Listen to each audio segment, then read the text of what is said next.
Bonjour à tous et bienvenue dans l'Instant T, votre quotidienne qui décrypte l'actu du Finistère. Sail in Brest, c'est le nom d'un premier salon nautique dédié à la voile légère qui se tient à Brest jusqu'à ce dimanche. Après la création de la base de vitesse en rade, la ville serait-elle le lieu de prédilection des windsurfers et des kitesurfers? On voit cela dans un instant avec nos invités. Mais tout de suite, on fait un point sur l'actualité de ce vendredi 5 juin. Et une nouvelle opération coup de poing des jeunes agriculteurs du Finistère. Ils étaient près de 70 ce vendredi après-midi à réétiqueter les paquets de viande des supermarchés brestois. Leur objectif, dénoncer les mauvaises pratiques de traçabilité des produits. Viande d'origine connue pour les bons élèves et viande de nulle part pour les emballages sans information suffisante sur la provenance des viandes. Quel dispositif d'urgence en cas de crash aérien? L'aéroport de Brest présentait ce vendredi une simulation de sortie de piste d'un A319. Objectif, tester le dispositif d'alerte et la coordination des secours. Frédéric Lorenzon était sur place. Un Airbus en provenance de Paris sort de la piste. À bord, une centaine de passagers, dont beaucoup d'enfants. Certains sont blessés, il y a aussi quelques victimes décédées. C'est le scénario de l'exercice Manta 2015, organisé ce vendredi au bout de la piste de l'aéroport de Brest-Guipava. Un avion qui s'est coupé en deux et il y a des blessés éparpillés un peu partout et des personnes qui ne sont pas blessées. Et vous, c'est quoi votre rôle dans cet exercice? Nous, on est des personnes qui n'ont pas de blessures apparentes. 59 ans et tu t'appelles Georges. Oui, voilà.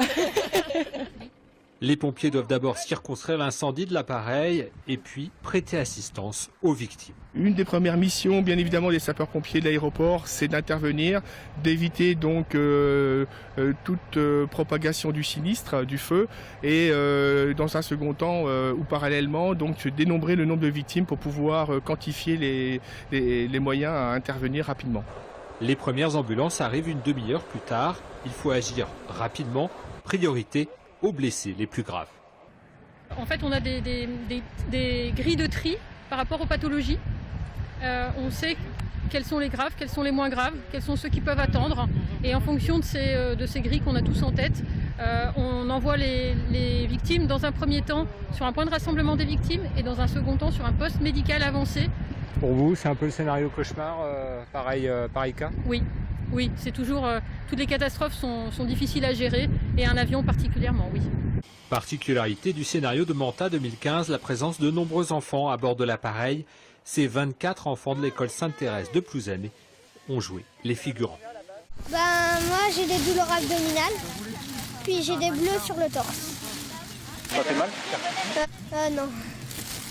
Après un premier tri, les victimes sont ensuite conduites au PMA, le poste médical avancé installé dans l'ancien aérogare de l'aéroport de Brest.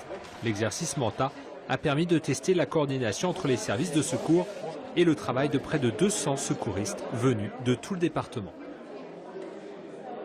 Le lac de Brénilis, en fait, ce samedi 6 juin, 80 ans après la création du barrage Saint-Michel, la maison du lac de Brénilis propose de nombreuses animations autour de cet étonnant site artificiel dont l'histoire est mal connue.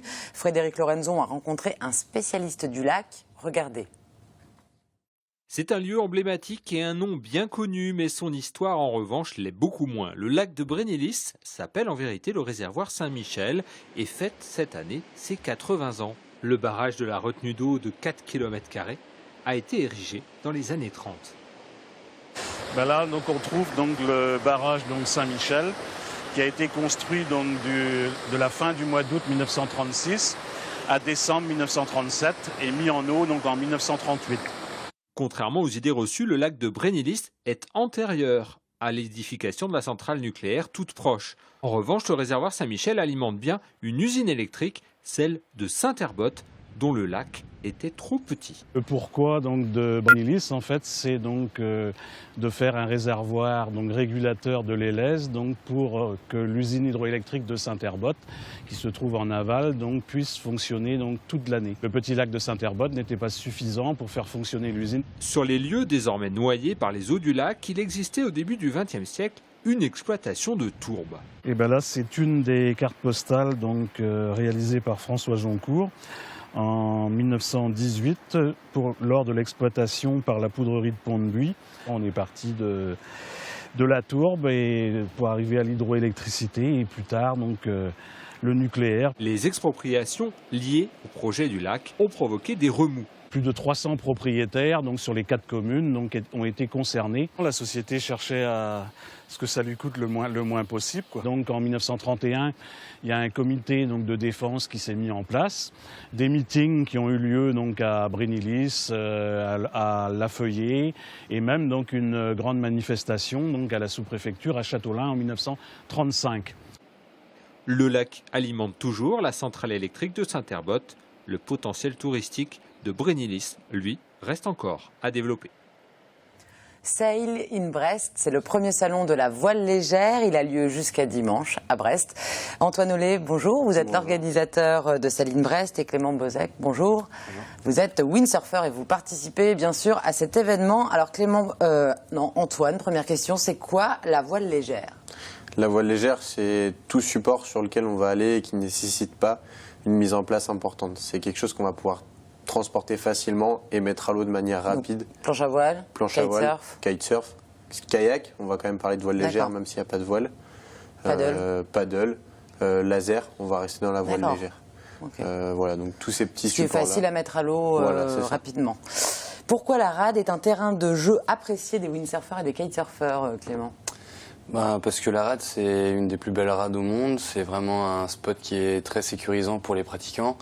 Et le plan d'eau, par vent de sud-ouest ou nord-est, nous offre les pleines conditions pour s'éclater tous ensemble. Donc les débutants comme les professionnels, en fait, il y en a pour tous les goûts.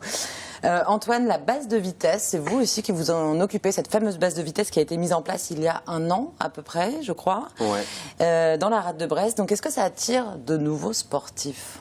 Ouais, alors la base de vitesse, elle attire de nouveaux sportifs. On essaye sans cesse de la dynamiser et c'est pour ça que là, on lance un premier salon de la voile légère sur Brest. Le but, c'est vraiment de la dynamiser et de retrouver une dynamique entre les clubs, les associations et aussi les magasins qui ont des coureurs comme Clément l'a été avant, des coureurs shop qui viennent sur des événements comme ça et qui ont envie un peu de se confronter aux autres. Donc tout ce monde-là sera au Moulin Blanc ce week-end. Et c'est aussi par la même occasion l'ouverture pour la saison de la base de vitesse de Brest. Alors cette base de vitesse, elle commence, c'est une ligne droite? Ouais, alors la base de vitesse, on change de parcours par rapport à l'année dernière. Donc là, on passe sur une ligne droite, c'est plus facile à mettre en place. Et pour tous les concurrents, je pense que Clément vous le dira, c'est plus facile parce que le vent il vient jamais de la même direction et là on s'assure un run donc tout droit qui sera validé dans un maximum de conditions. Il y a déjà eu des records de windsurf sur cette base, Clément. Vous n'avez pas pulvérisé votre record vous-même encore? Non, l'année dernière on n'a pas pulvérisé les records parce que comme Antoine l'a dit, c'était 2 bords avec donc un jibe au milieu. Mais dans les années 90, la base de vitesse était vraiment très importante à Brest et il y a eu de bons chronos qui sont sortis, je pense. Et là, cette année, avec le bord unique de 500 mètres, il va y avoir du spectacle. Voilà, là, on espère vraiment lâcher les chronos un peu. Et pour terminer, Antoine, qu'est-ce qu'il ne faut pas manquer jusqu'à dimanche au Moulin Blanc? Demain après-midi, on a prévu un certain nombre d'animations, notamment pour les familles. Il y aura la SNSM, qui est aussi un des acteurs majeurs du nautisme. Donc ils vont être là, ils vont faire des démonstrations toute la journée pour les grands et les petits. Donc venez demain après-midi et on peut s'essayer aussi sur plein de supports. Et vous pouvez tester tous les supports en initiation, toutes les marques, avec des professionnels qui sont là pour la prise en main, même pour ceux qui ne connaissent pas du tout. Il y aura des supports à tester. Ouais. L'occasion de découvrir de nouvelles passions. Donc Sail in Brest, c'est au Moulin Blanc à Brest et c'est jusqu'à dimanche 7 juin. L'entrée est gratuite bien sûr. Concernant la base de vitesse, rendez-vous sur le site www.basedevitessebrest.com. Voilà, vous aurez toutes les informations. Merci beaucoup à tous les deux. Tout de suite, on passe à la brève de trottoir. Et aujourd'hui, on a le droit à une nouvelle leçon de brestois avec Stéphane Leroy.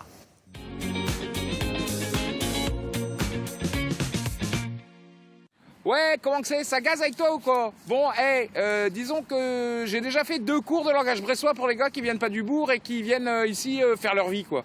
Et des fois, quand tu fais ta vie, bah, t'as un bonheur n'arrivant jamais seul. T'es à Brest et crac, un soir, la bourgeoise, tu la sens un peu bizarre, tout ça. Et toi, t'y vas, quoi. Et bah, le lendemain, et puis 3 gouttes sur un machin et bingo, l'auto, elle est sous spi. Donc t'as un main dans le tiroir, un polichinelle dans le binouf. Le problème dans l'affaire, c'est que bon, ça c'est vachement sympa déjà d'avoir un polichinelle, hein.